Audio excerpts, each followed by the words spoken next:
So, you want to start a podcast. What's up, you guys? It's your girl Carly. Welcome back to my channel, or welcome if you're new here. In today's video, I thought I would walk you guys through how I started my podcast. You guys really seem to like the YouTube video I did where I did my content organization and I kind of broke down how I make YouTube videos. But a lot of you guys have been asking me how I record my podcast. And if this is your first time hearing about my podcast, I guess I should let you know I run a podcast, I do YouTube, and I do Instagram. I'm an internet person.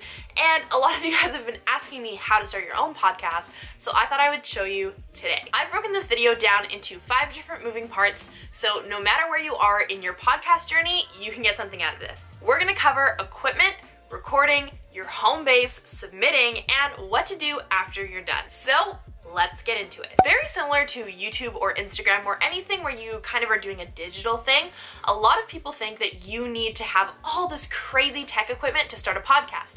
However, that's not true. You've probably popped onto Google and you've typed how to start a podcast, which is exactly what I did when I started my podcast, and you've probably heard that the Blue Yeti is a really good mic option. It is a great mic option. However, if you're just starting out and you don't have the funds for a Blue Yeti, I really would recommend the Blue Snowball. This is my Blue Snowball. I've had it for probably about 8 years now. I got it when I originally was doing singing videos and auditions and all of that stuff, and it has served me very well. I got it for probably about $100 at the time, but now you can buy this guy for $60-ish on Amazon, keeping in mind that I'm from Canada, so it's probably like 40 bucks on Amazon.com. Now, the next thing you're gonna need is a pair of headphones.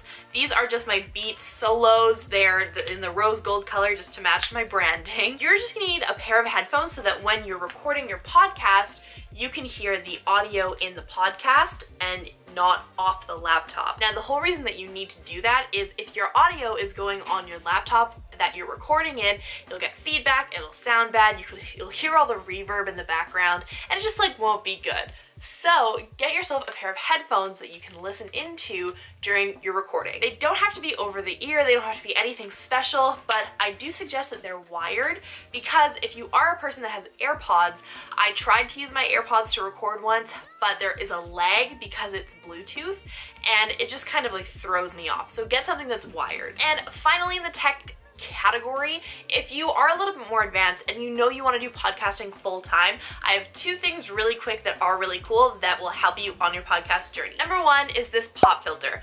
All this pop filter does is make sure that your P's, your Q's, your T's, your S's, anything that has like a harsh wind noise will not peak when you're recording your audio. So when you're recording into this, it'll mitigate kind of the noise that any of those letters make so that you're not blowing out your audio at the top end. Lastly, on this little equipment journey, I have this scissor arm right here.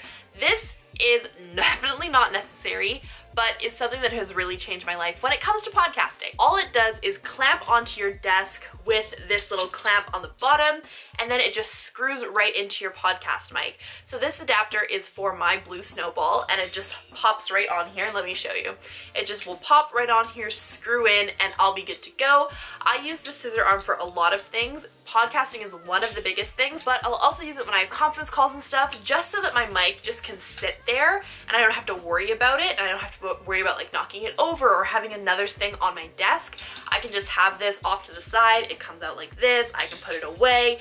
It's great. I know that recording is kind of a tricky thing when it comes to starting a podcast, and it depends on what kind of computer you have.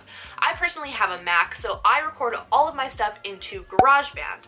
I've been using GarageBand since I started my podcast, and it's been really good. However, if you are a PC user, Audacity is a really good option as well. So let's pop into my computer really quick, and I will show you all about how I record and edit in GarageBand. So the first thing that I do is open GarageBand. It's super simple. It just comes on your Mac already installed.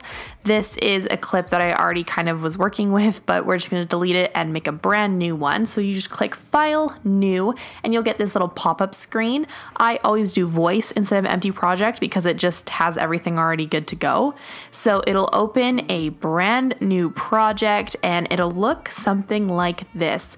Narration vocal, as you can see, is right at the top. It's the one that I use for literally everything. because it's already balanced and it's got everything kind of EQ'd and good to go, and I don't actually have to mess around with anything, which is really nice. I also go down to the bottom here and make sure my input says my blue snowball. Make sure it is selected as your podcast mic, because by default sometimes it's just the mic on your computer. Next, what I like to do is change this from beats and project to just time, because you don't really need to know the major or minor you're recording in, just the time.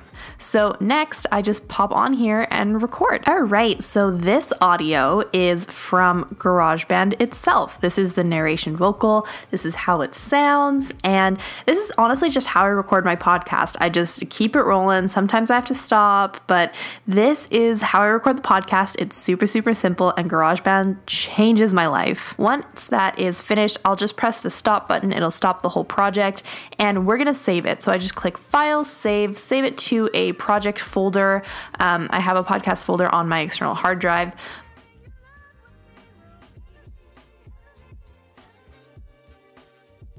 Once that's done, what I'll do is click Share and click Export Song to Disk. This exports it out of GarageBand into an MP3 file that you're able to actually use and upload into things. And so I'll just name it the same thing, it'll do its thing, and then it'll show up as an MP3 in your folder. Now that we have this little MP3 clip good to go, what we need to do is establish a home base.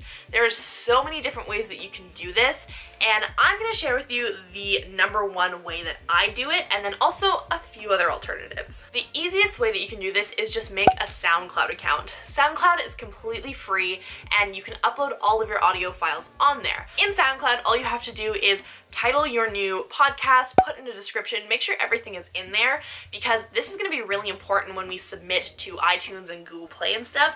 They're going to read your description and make sure that everything matches to your podcast. This home base is also going to be the source for your RSS feed, so that means when you are submitting, you're going to have this little code that you're going to put into your iTunes or your Google Play submission, and it's going to be the one that automatically updates all of your episodes across all of the platforms. Once your SoundCloud or your WordPress or whatever is set up, you need to upload an episode. That will start your RSS feed firing and will tell your podcast platforms that you actually have content on your podcast. So with that being said, let's move on to submitting. Submitting is super, super simple. It's definitely not as hard as people think it is, but I will walk you through how to submit on iTunes, Google Play, and Spotify right now. All right, so let's dive into submitting. The first thing that we're gonna do is log on to our SoundCloud. This is just a random SoundCloud account I made so that I would be able to walk you through things. So we're going to open up these three little dots on the side here and click Settings. This will have all of anything that you'll actually ever need. So we're gonna click Content. And here is our RSS feed. The reason I made a fake SoundCloud account is because I'm pretty sure like this is supposed to be private, but oh well. This is our RSS feed for my random account. The next thing that we're gonna do is log on to Podcast Connect. So that is podcastconnect.apple.com. This is gonna log me into the My Podcast section just because I already have a podcast on here, but that doesn't really matter. So I'm just gonna go ahead and log in here, and it'll take you to a page like this. Now, if you don't have a podcast, you won't have any information here. It'll just be blank. But what you're going to want to do is click this plus sign in the top left corner. This is where you're going to paste your RSS feed. We just got that from SoundCloud, and you're going to click validate. This will ping SoundCloud, and it will allow SoundCloud to share with iTunes what is on your feed. Now, as you can see here, I have a lot of warnings because we didn't actually do anything. So to submit to iTunes, you need to have at least one episode in your SoundCloud, and you also have to have the appropriate artwork. So for podcast artwork on the iTunes platform, they have to be 1400 by 1400 or 3000 by 3000 for the actual artwork of your podcast. And there also is no category, so we would have to do that on our SoundCloud. So underneath our RSS feed, there's this thing called category, so we could let's just choose comedy and save. We're not going to get any farther than this step on the iTunes situation just because I'm not going to make an entire fake podcast for this video, but this is where you would be if you are submitting to iTunes. Assuming everything is right, you just click validate, you'll get a little green light, and then you click submit. iTunes does take about a week, maybe a week and a half to verify your podcast, so just be wary of that. Moving on to Google Play, we're gonna go play.google.com/music/podcast/ portal. So in here, we're on play.google.com/music/podcasts/portal, and you're just gonna log into your regular Gmail account. I'm assuming if you have a YouTube channel, you have a Gmail account, but if you don't, you're gonna have to make one. So once you're on, like I said before, like we did on iTunes, if you don't have a podcast, you won't see anything here. But if you do have a podcast, obviously it'll be right here. If you're a brand newbie, this is what you're gonna do. You're gonna click add a podcast, and very similar to what we did on iTunes, it'll bring us to a page where we have to verify our RSS feed. Like I said, it's honestly pretty easy to submit. So we're gonna paste our fake RSS feed into here and press submit. So this error is because I'm not logged into the correct email that I used to sign up with my SoundCloud account. Make sure to use the email that you signed up with on your SoundCloud account. Otherwise, Google will not let you make your podcast. However, once you have this all submitted, everything will just kind of look like this. Google, I found, kind of does everything faster. They don't have much of a waiting period. I think it was only a few days. I think maybe even like 2 business days. But this is kind of what it looks like once it's uploaded. You can just see all of the episodes, their lengths, and all that stuff on Google Play. Lastly, we are going to go to Spotify. You're going to type in podcasters.spotify.com. We are on Spotify for podcasters. It's also super simple. All you got to do is click get started. As you can see, I have a podcast in Spotify already, so if you don't, you won't see this. All you have to do is click this get started button right here. And just like iTunes and Google, all you have to do is link your RSS feed. So here you just click get started, you link your RSS feed, and you're good to go. Okay, so this is telling us that we're missing something, which is obviously episodes because we haven't recorded anything. But if you're following along in the correct steps, you will have an episode already recorded, and then everything will get submitted. So once you're all done with submitting, it'll look something like this. It'll have all of the information on your podcast, the streams, etc., and you'll be good to go in Spotify. All right, so now that we're done, what do we do next? So in the home base, I talked about your RSS feed. Your RSS feed automatically updates all of your episodes to all of your different podcast platforms. So once you already have it in there, once everything is accepted on all of your platforms, everything will be automatically updated.